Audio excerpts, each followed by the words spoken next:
El que sabe, sabe. Y el que no conduce. Bueno, ya estamos con María Paz Gómez, psicóloga de la USACH, para hablar sobre inteligencia y otras cosas. María Paz, ¿cómo estás? ¿Cómo te va? Bien, muy bien. Muchas gracias por la invitación. Oye, María Paz, en el colegio ya deconstruí esta idea y ya no lo pienso. Pero la idea es que profundicemos a partir de esta idea que es muy de niño, que es como los que se sacan buenas notas son inteligentes, los que no se sacan buenas notas no tanto. ¿Qué es la inteligencia? ¿Qué pasa con eso y por qué nos sometimos a esa definición tan tortuosa desde chicos? Falso.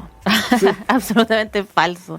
Yo no sé quién inventó esa idea, pero totalmente poco, no sé, poco, el rendimiento poco tiene que ver con la inteligencia o con las habilidades reales. Y muchas cosas pueden pasar ahí entre medio que finalmente un niño, una niña, joven, adolescente no saque buenas notas, necesariamente. Y eso no es una definición o una forma de ver todas las habilidades o potencial que tiene una persona, finalmente.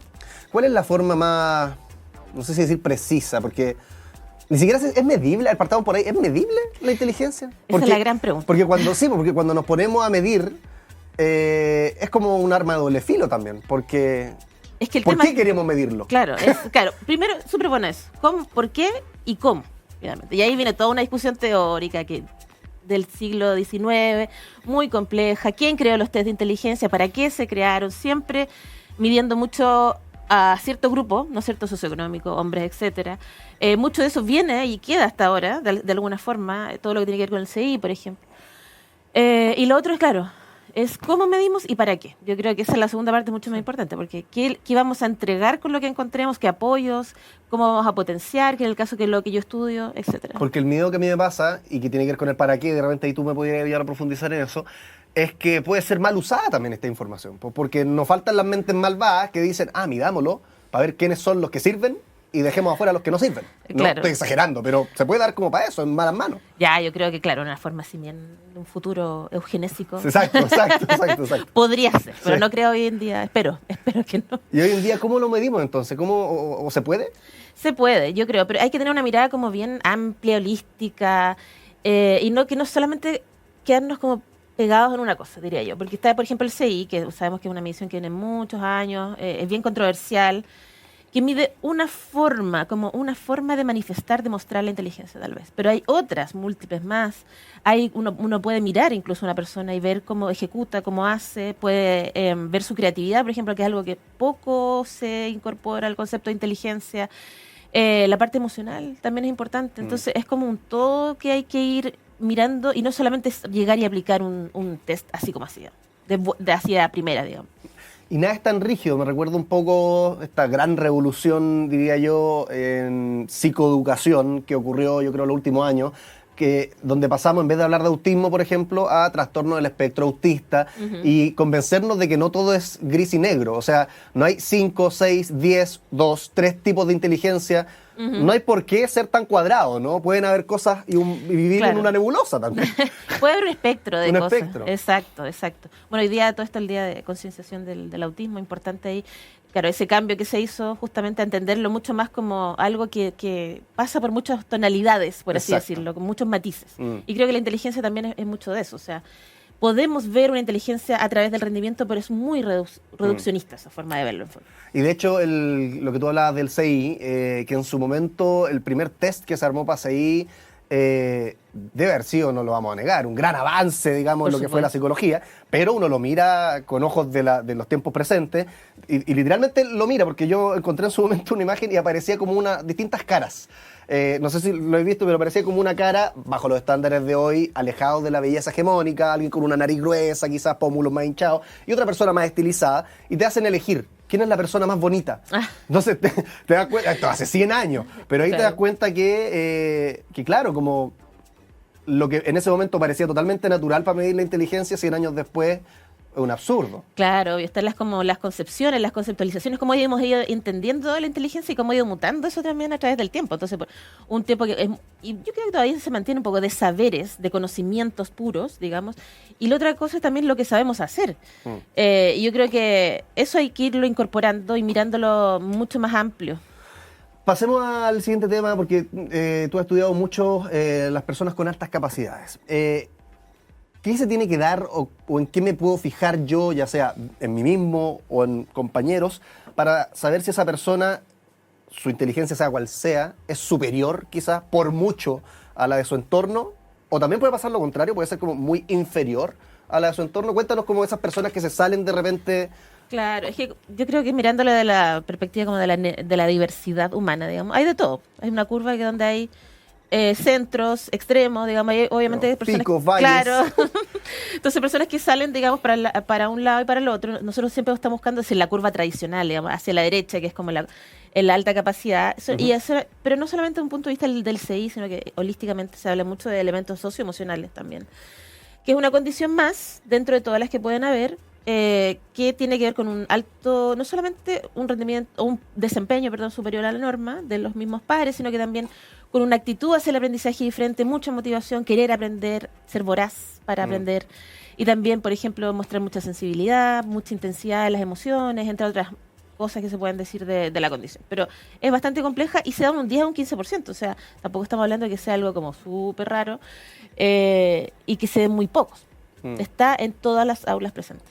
Tú hablas de lo holístico y me llama la atención profundizar en eso, como estas personas muy inteligentes o con altas capacidades, en general las asociamos nosotros, o yo recuerdo de nuevo, de niño, con tantas traumas que uno tiene cuando es chico, generalmente se asociaba ese al niño de nuevo, como con altas capacidades, pero en lo medible, como en lo escolar. Claro. Pero tú me hablabas emocionalidad, creatividad. También puede haber alguien con altas capacidades en esas otras áreas. Por supuesto, y incluso y también otras cosas, o sea, puede ser arte, puede ser lo kinestésico, el movimiento, o sea, ¿Y en todo al mismo tiempo? Y ¿O claro, es más raro? Como... eso diría que es más raro. Ya. O en solo matemáticas, solo lenguaje, no sé, solo áreas más específicas. No es que una persona sea súper buena en todo. Ya. Entonces hay que hacer como la distinción también. Entonces, es un grupo también muy diverso. Hay que mirarlo así, como en toda su diversidad. Y, insisto, que no es algo como muy raro, ni que se escapa así como el pequeño Einstein, así que tenemos esa representación mucho. Hombres y mujeres, distintos niveles socioeconómicos, pero están ahí. Y el tema que pasa muchas veces es que hay mucha desmotivación hacia lo escolar. Entonces, un niño que puede ir así, ¡fum!, como un avión, pero a veces el sistema escolar anda medio ahí, no tan rápido, anda más para la media, y ese niño se desmotiva, no quiere ir al colegio, no quiere estudiar las materias, muchas veces ya como que... Y empieza a darse un fenómeno que es bien interesante, que empieza a bajar las notas, desinterés total, no quiero ir. Y lo que se ha visto en Chile también... Recordémosle a la gente que no está hablando, siendo que ese ejemplo que tú mencionas es alguien que tiene altas capacidades. Exacto. Y y lo que estamos viendo en Chile hace un rato es mucha desescolarización, o sea, que se salen del sistema escolar definitivamente. Para hacer homeschooling, que es educación en casa, o bien hay hartas instituciones online, colegios online. Entonces... No es una bendición como alguien muy ignorante en el tema podría pensar, ¿no? Es como, qué rico ser tan inteligente y tan capaz. Al final termina siendo más una carga.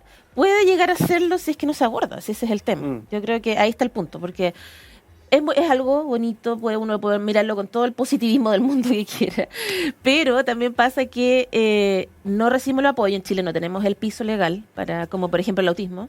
Estamos en eso, pero lento. Entonces, y se cree erróneamente que es un niño que le va a ir bien, va a ir a la universidad, le va a ir estupendo, una carrera, un futuro brillante y promisorio, digamos, y no es así. Oye, María Paz, tengo juegos en este programa que se llama All You Need Is Love, y dentro de los juegos tenemos esta hermosa ruleta. Ay, qué miedo. Entonces yo la ruleta la voy a girar, no te dé miedo porque van a aparecer preguntas como que haría un niño sobre este tema. Esa es un poco la idea, preguntas que ojalá nos tomemos en serio, y si es que es una locura, lo decimos nomás, no hay problema. Entonces yo voy a hacer girar esta ruleta, va a parar en un color, y yo te voy a hacer una pregunta relacionada con el tema de la inteligencia. Perfecto. ¿Te parece? Vamos a hacerla girar, y de hecho como se demora tanto en girar, de repente la voy a terminar parando yo. 1, 2, 3. En el color verde. Eso significa la siguiente pregunta, María Paz. ¿Sentirme poco inteligente complica la vida? Uy, qué difícil. Yo creo que la autopercepción o la idea que uno tiene de uno mismo, si es baja, siempre va a complicar la vida de alguna u otra forma. Yo creo, eso puede ser en cualquier ámbito. Pero si me siento poco capaz, y hay teorías que también hablan de esto, es creer también que no voy a poder lograr nada. O sea, me refiero, no voy a poder enfrentarme a este problema matemático o a esta prueba porque me va a sacar un rojo, por decirte, o porque me dice en mi entorno que soy, por decir, tonto. Entonces, Sí. es la creencia tan fuerte que finalmente lo vivo como una realidad. Entonces, después, no tomo desafíos, no voy más allá y siempre con la creencia de que lo voy a hacer mal. Y me da la idea que hay una similitud al final en aquellos que se autoperciben como poco inteligentes o que son poco inteligentes. Hay una sola palabra, pero es una sutileza grande. Con aquellos que también tienen altas capacidades, como que pasan un poco por las mismas penurias al final. Sí, al en final. distintos aspectos, ¿no? Claro. De repente alguien con altas capacidades, lo que es su foco, su hiperfoco, va a sentirse muy cómodo, pero en todas las otras se va a sentir tan terrible como esa otra persona que de repente dice, chuta, no destaco en nada, todos me dicen que soy tonto. Claro. Es que, por ejemplo, a la alta capacidad le dicen, oye, es que eres muy seco, eres muy seca, ¿no? Tan inteligente. Y de repente, chuta, fallé en esta, no sé, prueba de lenguaje. No, es que no era así. Es que en realidad me mintieron. Cumplir con expectativas también. Sí, hay muchas expectativas, y a veces familiares, lamentablemente, de siempre ser bueno en todo, siempre, ¿no es cierto?, buen rendimiento en todo. Y es como, no, o sea, puede ser muy fluctuante, muy variable. ¿No? ¿Qué es lo que generalmente lleva a un niño o adulto? Porque nos hemos enfocado principalmente en la época de aprendizaje, escolar, formativa, pero asumo que también hay adultos con altas capacidades, ¿cierto? Por supuesto. Que sí. ¿Qué lleva a una persona con altas capacidades generalmente a consultar, como a darse cuenta de que hay algo que, chuta, no soy tan parecido al que está al lado? Ahí yo lo dividiría como en etapas, ¿no? Como la etapa escolar, es mucha la familia que se empiezan a dar cuenta de dos cosas. Bueno, uno, como muchos signos precoces de cosas que empezaron a ver de muy chico. La lectura, por ejemplo, que aparece tempranamente, estos que parecen viejitos, viejitas chicas, ¿no es cierto?, que hacen muchas preguntas raras, como, no raras, sino que más desafiantes, como queriendo ver un poco más existenciales también. Y a veces empiezan a haber también mucho aburrimiento en el espacio escolar. Eso es como no podría decir más o menos común. Y en el caso de los adultos también empiezan a mirarse para atrás un poquito. Oye, esto me pasa esto. A veces tienen hijos con las mismas características, a veces no. Pero quiero entenderme, ¿no? Como una forma de autoconocimiento. Yo sé que algo hay, lo percibo. Y muchas veces la gente, esa intuición está muchas veces lo correcto. Y viene siempre, creo yo, de detectar un problema o una incomodidad, ¿no? Como que nadie va, lo pienso como ya en la terapia psicológica, llevada para no necesariamente altas capacidades, sino otros temas. Uno lo consulta, uno no se hace ver, como te dicen los familiares, no, oye, hazte ver si es que está todo bien. O sea, si yo estoy increíblemente cómodo con mi alta capacidad, Claro. Perfecto. Perfecto. El ruido es cuando se dan estos problemas, estas dudas, ¿no? Claro, y sobre todo, por ejemplo, hay adultos que todavía tienen dudas vocacionales, saber si eligieron bien, eran buenos para hartas cosas de repente, o vienen también otras temáticas psicológicas como asociadas, ¿no? Como a veces puede darse depresión o qué sé yo, y dicen, bueno, algo hay. No es como que todos los adultos con alta capacidad sean súper felices, sino que a veces mucho lo contrario, sobre todo, por ejemplo, en lo laboral. ¿Cómo es lo laboral? ¿Cómo se la gente en el entorno laboral, que no lo hemos profundizado, cómo se suele manifestar esta alta capacidad? Claro, hay gente que se siente insatisfecha. Eso es una realidad. Justo ayer estábamos hablando de eso. Que poco desafiada, poco interesante en el ámbito laboral que se mueve, o las tareas que se le asignan, se le entregan pocas responsabilidades o desafíos más allá. Y son gente a veces que se ha cambiado, no sé, 15 veces fácil de trabajo, por ejemplo. Y ahí, no sé si decir la solución, pero la manera de abordarlo es... Voy a dar dos opciones, nunca la vida es binaria, pero ahí tú puede que busques una tercera. Como, oye, ya, pero tratemos de que esta persona se motive con su pega, que vea lo bueno que hay, que agradezca, en fin. Claro. O la otra solución es como decir, no, realmente el entorno en el que está él es imposible que lo estimule lo suficiente. En el caso del colegio, el colegio no es para esta persona. En el caso del trabajo, el trabajo no es para esta persona. De repente no es tanto la solución que él mejor... ¿Me explico cómo claro. ¿Por dónde va la manera de abordarlo? Sí, es difícil. Y yo creo que para todo tipo de neurodivergencia es lo mismo al final. Claro, como quién cambia. O sea, ¿quién cambia? ¿La persona o su entorno? O el ambiente, claro, justamente. Y yo creo que la mayoría de las veces se obliga o se esfuerza, digamos, a que la persona sea la que se adapte. Y la gente lo hace. O sea, yo creo que trata, hace intentos, qué sé yo, se hace planes, pero finalmente el entorno es, viste, rígido.